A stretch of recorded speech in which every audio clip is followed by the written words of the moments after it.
Hello and welcome. Today I am doing an audio test to see what is the best quality audio with the setup that I have. I'll be running through a couple of different microphones that I've used over the last year, as well as a couple of different interfaces that I've been using.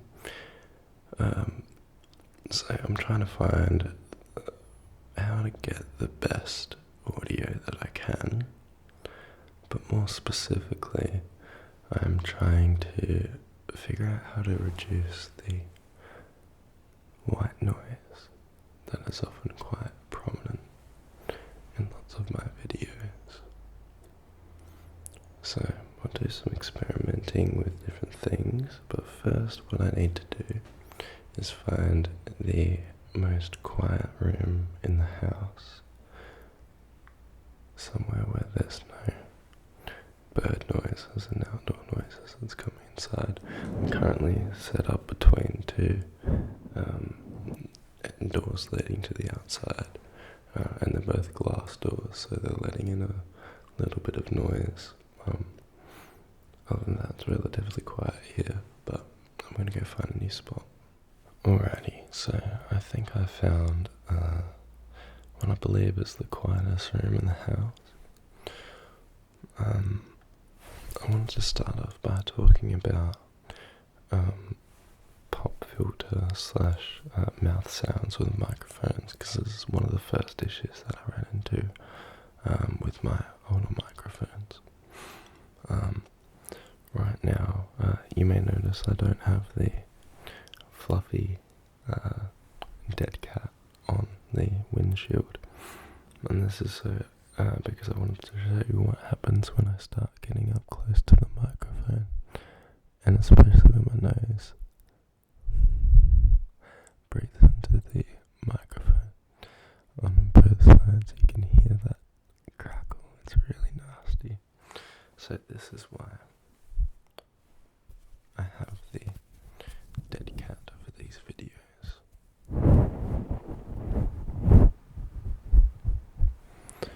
Cool beans. So, for all of the microphone tests I will be doing today, I'm going to have the gain up to almost max. Currently it's at halfway, and that was because when doing soft speaking it's a little bit too aggressive, and the gain can suffer quite a bit. So let me just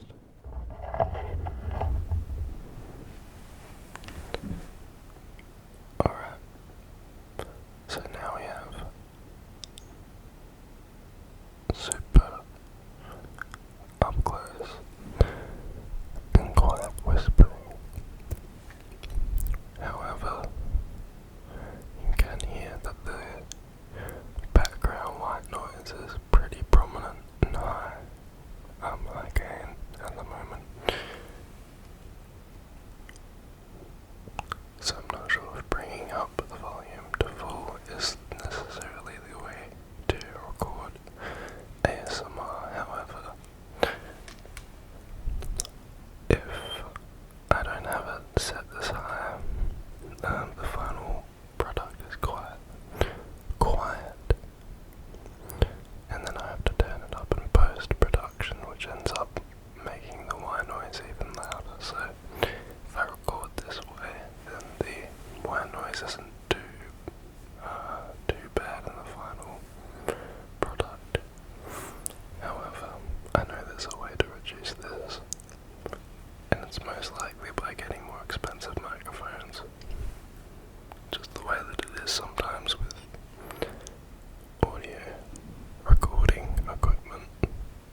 let's move on to another microphone. Now I have the Rode M5 microphones, which are little pencil condenser microphones running into my Steinberg UR44C interface, and that's running into my Mac with Ableton Live, the digital audio workstation for editing audio. I can hear just so much background sound, lots of hisses, I can also hear more outdoor noise because it seems like they're more sensitive. But they're picking up absolutely everything, including its own internal sounds, I believe. And that's why there's a very family in the back, because the room hasn't changed. I think it's got something to do with the microphones themselves. These are only like $100 each. It was $200 for a pair. That's Australian dollars. So they're not too expensive. I think I can find overhead microphones or shotgun microphones, which is really what I need. And for maybe $100 more, so they can get the job done. But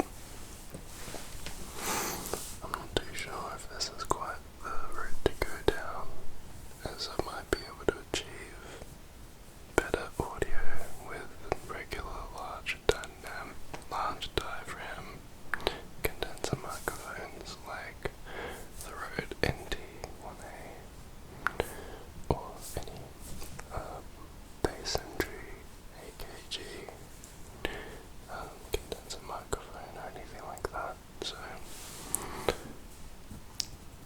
might be time to say goodbye to these microphones for these videos, but for those who have been around on this channel for a long time, you know that these microphones have been used through so many videos over the years.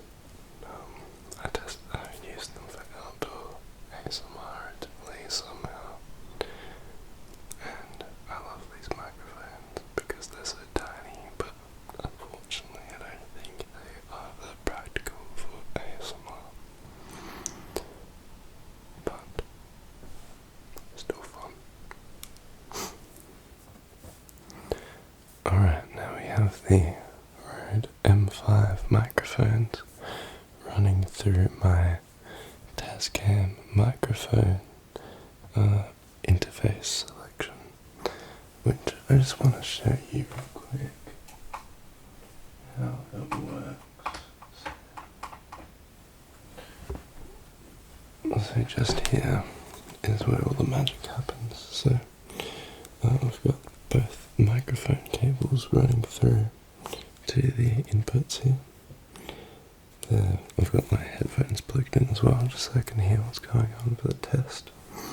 And then everything is just on screen here, so you can see that I've got the input up all the way, so the gain is at 57 decibels plus, apparently, which doesn't quite sound right. That's very loud, but potentially it is. And then I can also, as we go, adjust and get rid of one microphone or bring it back and make it even more loud. Actually, let's test that and push it past its limits for a second. Both up to 7 above the max.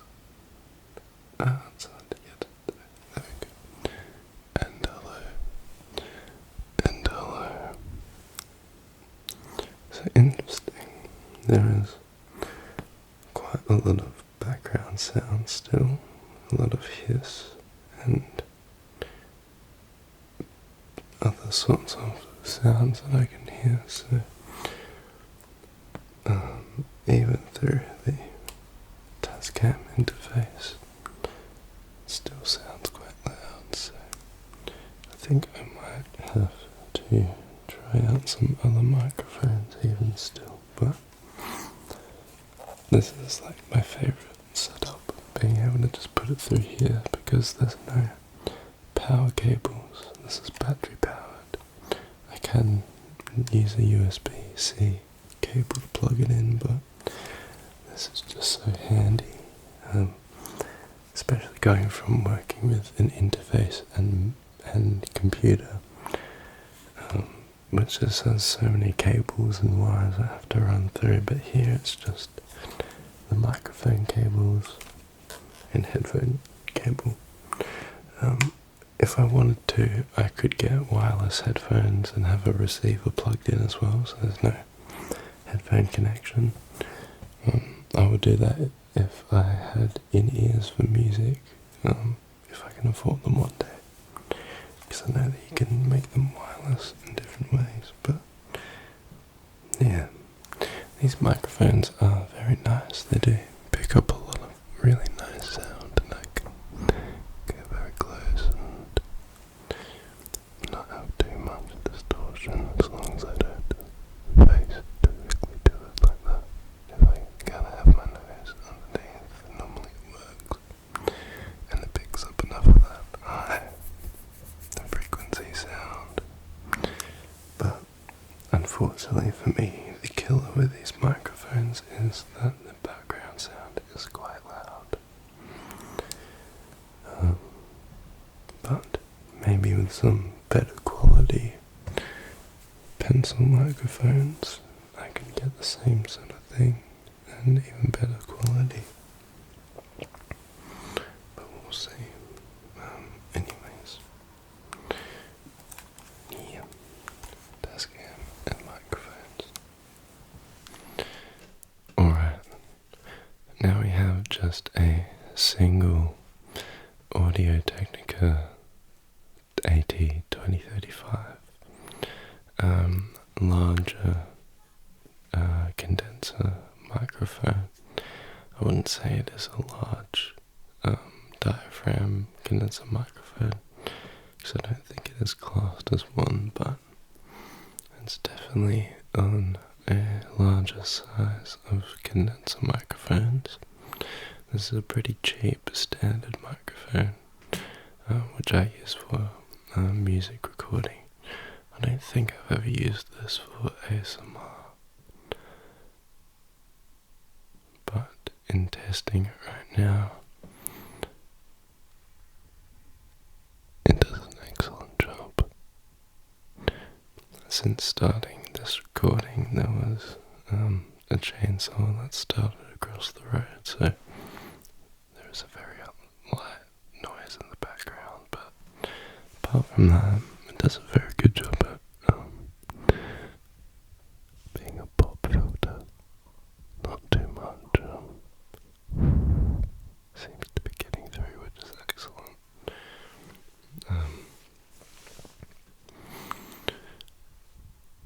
If I was to get a second one of these, it might be the way to go for getting that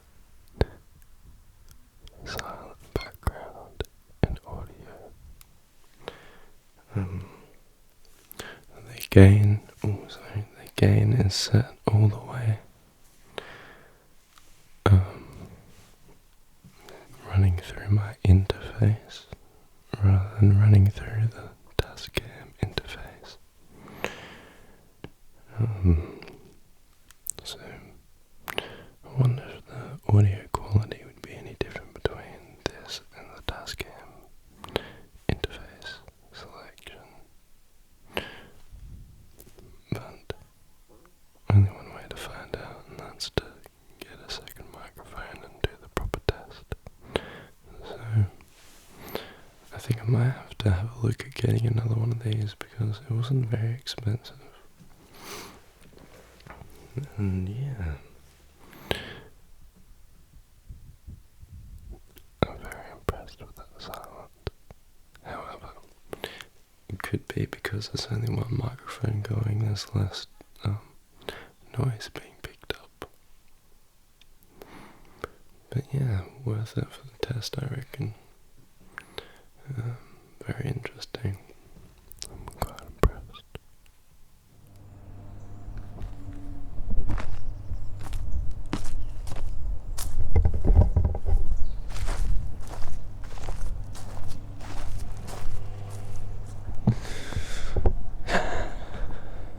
Alright.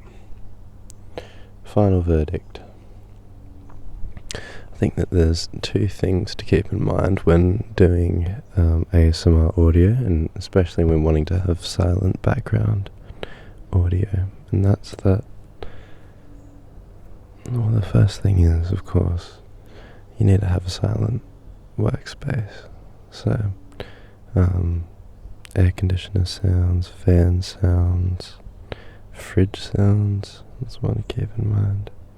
All of them, that's something that you have to think about when making audio projects like this.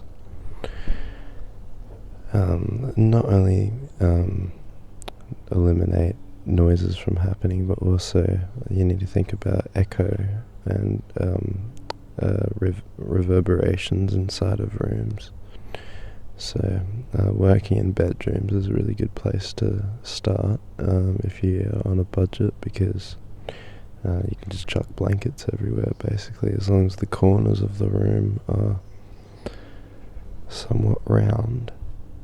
It should be okay, and the blankets help, of course, with dampening of sounds and absorbing frequencies and stuff like that. So that's one thing. And then, of course, the second thing is quality of microphone. So, and not just quality, but type of microphone. So I think large diaphragm condenser microphones are the way to go. Having two of them in a pair, obviously for the ear-to-ear effect. I think will be probably just the standard way to go for ASMR in the future, if it's not already and I've just missed it. I do see lots of people using the large diaphragm microphones, but I guess I only really watch a few channels now that I think about it.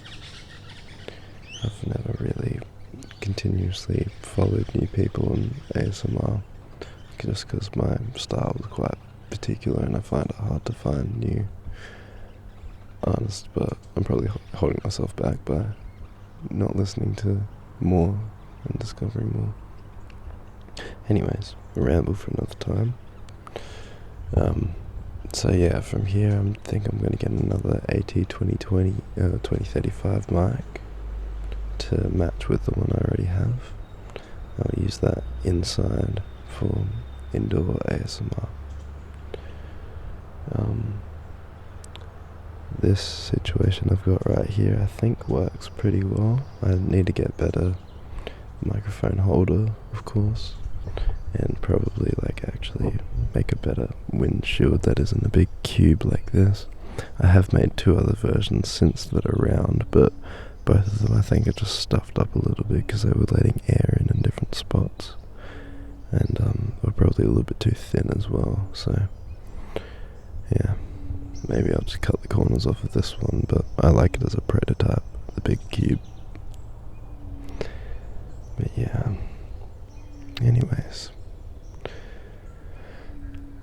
trying to be more happy with my audio, especially whenever I listen to an ASMR video and it's just silent in the background. I get frustrated, but I just get really in my head for a minute thinking, man, why can't I get that with my ASMR? And I think I'm slowly getting there. So who knows, maybe in a few videos time, if I get a new microphone, I'll have even better audio. But I do see the comments of people saying that they think that the audio is quite good on this channel, and I really appreciate that, and I'm glad that you think so. I'm a bit of a perfectionist, so as well as a bit of a nerd, so I really want to just improve as best as I can, have something that I can show off. But anyways, thank you for watching this video. If you're like me and you've been struggling to get silent background for ASMR, I hope that this can help you. I'm gonna come back out here for a video because this is a really nice spot. When the dogs aren't barking, that is. But yeah, I hope that you enjoyed this video. I have playlists you can check out for other videos if you're new, and please stick around for the next one. Bye for now.